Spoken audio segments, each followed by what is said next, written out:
अग्नि देवता और भगवान राम से पूछा गया। भगवान राम ने कहा, देवी अगर तुम्हें पति चाहिए तो तुम एक काम करो, पुष्कर में जाकर के भगवान शिवजी की तपस्या करो। भगवान शिवजी निर्णय करेंगे कि तुम्हारे पति कौन है। जाओ। भगवान राम सेना लेकर के अयोध्या आए। वो देवी वहां से माया सीता तपस्या करने के लिए पुष्कर में गई और भगवान शिव जी की कठोर तपस्या करती है। भगवान शिव उस तपस्या से प्रसन्न हुए और कहते हैं, देवी वरदान मांग, क्या चाहिए तुझे, क्या चाहिए। तब उस देवी ने 5 बार अपने मुख से बोला, हे महादेव, यदि आप हमसे प्रसन्न हैं तो मुझे पति दीजिए। पतिम देहि पतिम दे, पतिम देहि त्रिलोचन।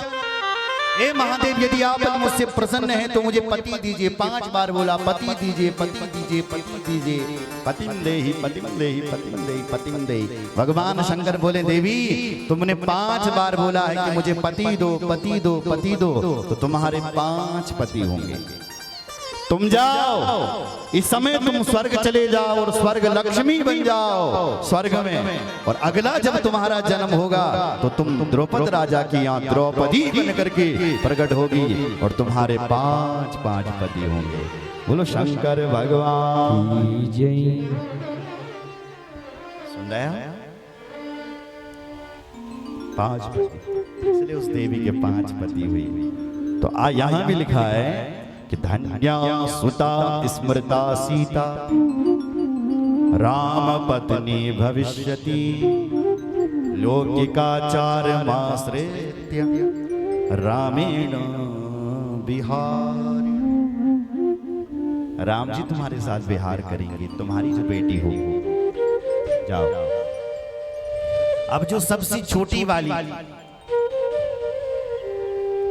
उसके लिए बोले कि देवी तुम्हारा नाम कलावती होगा। कलावती सुता राधा साक्षात गोलोक वासिनी गुप्त स्नेहानि बद्धासा कृष्ण पत्नी भविष्यति। कृष्ण पत्नी भविष्यति।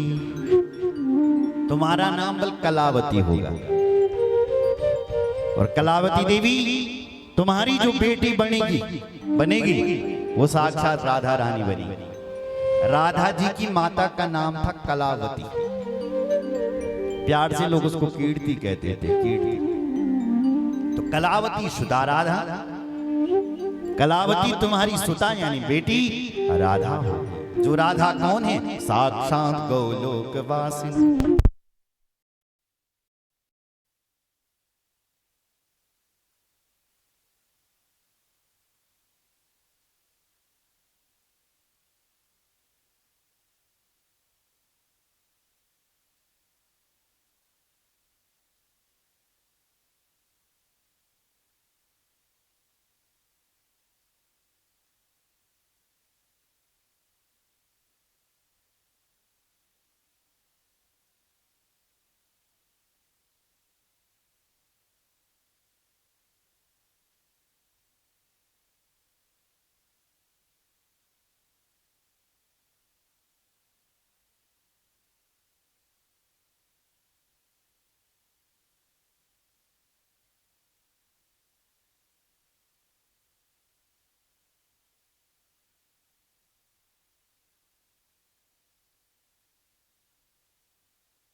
बोलो नारायण भगवान की जय। भक्त वत्सल भगवान की जय। हर हर महादेव। कलावती सुता राधा, राधा रानी तुम्हारी बेटी बनेगी देवी। और जो राधा रानी कौन है? बस साक्षात गोलोक वासिनी, गोलोक की वासिनी होगी। गुप्त स्नेहा निबद्धा सा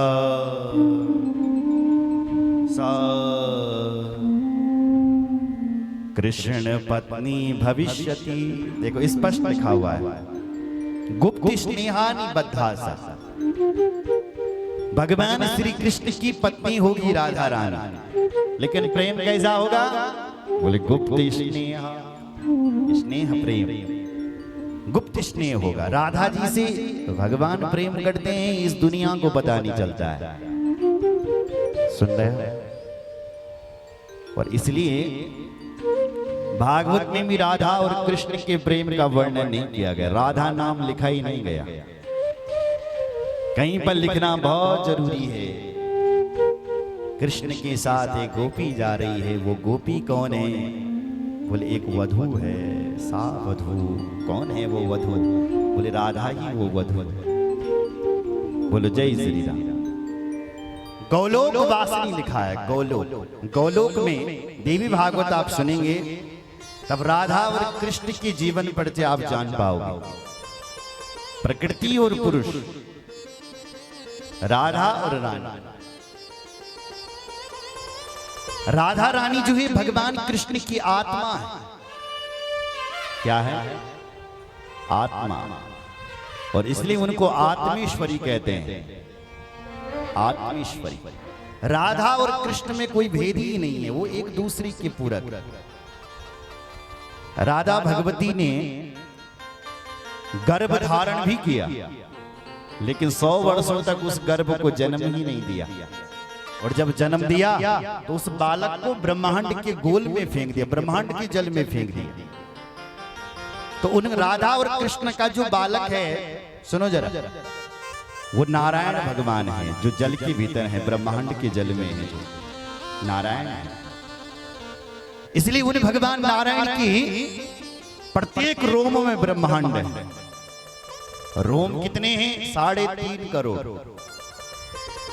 रोम हैं। और उन वो भगवान नारायण के प्रत्येक रोम में एक एक ब्रह्मांड है। श्री कृष्ण से बड़े नारायण, उनके पुत्र बड़े होकर के नारायण बड़े बन गए।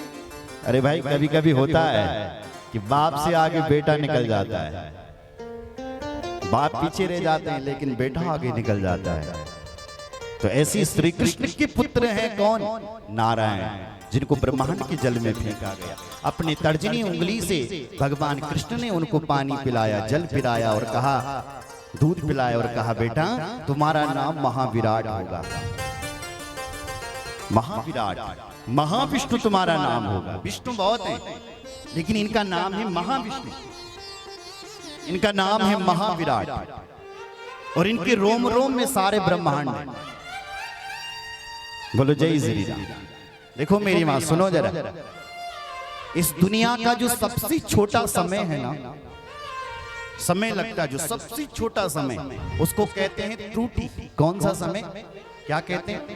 त्रुटि। त्रुटि में कितना समय लगता है? देखो इधर, ये फूल है, और इस फूल में सुई चुभा दो, सुई चुभने में जितना समय लगता है उसको कहते हैं त्रुटि।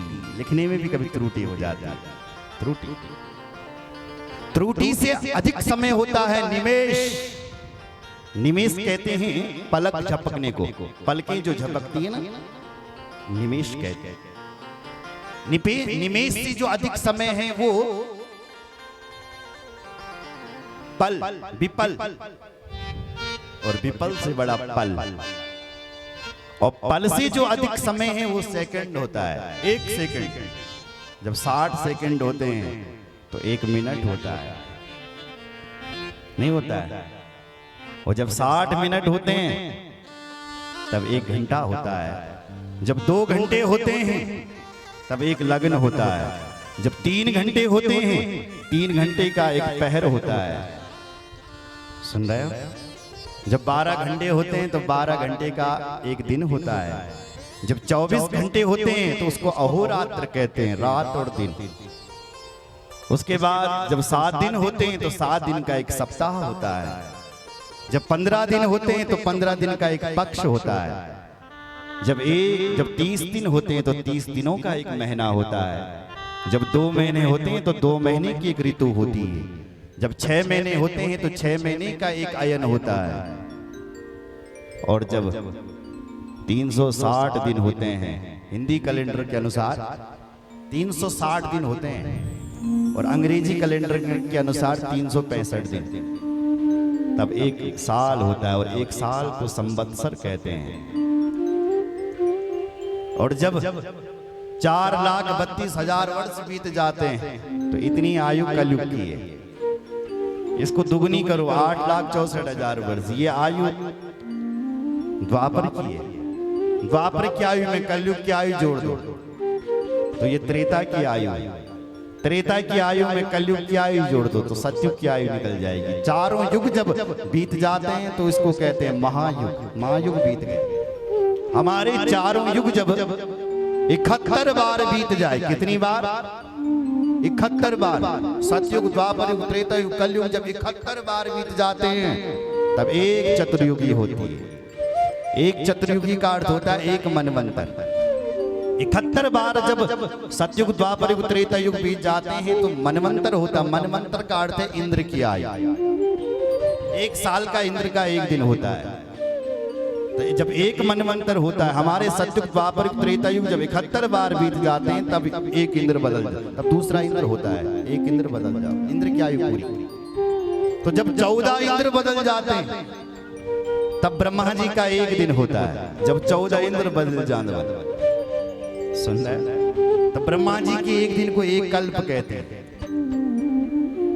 तो जब ब्रह्मा जी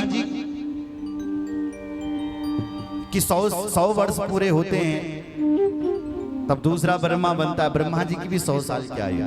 जब 5,40,000 ब्रह्मा बीत जाते हैं, सुनो जरा, तब भगवान शिव जी की पलकें झपकती है। तब भगवान नारायण की पलकें झपकती है। उन्हीं भगवान नारायण के प्रत्येक रोमों में ब्रह्मांड है। ब्रह्मांड कैसा है? पातालस्य ब्रह्मलोक पर्यंतम। पाताल से लेकर के ब्रह्मलोक पर्यंत तक एक ब्रह्मांड कहा गया है। पाताल यानी इस धरती से नीचे भी लोक कहे गए हैं। अतल, वितल, सुतल, तलातल, महातल, रसातल, पाताल। पाताल लोक से 30,000 योजन दूर पर भगवान अनंत रहते हैं। एक योजन 12 किलोमीटर का होता है। 30,000 योजन लगा लो। 30,000 दूरी पर 30,000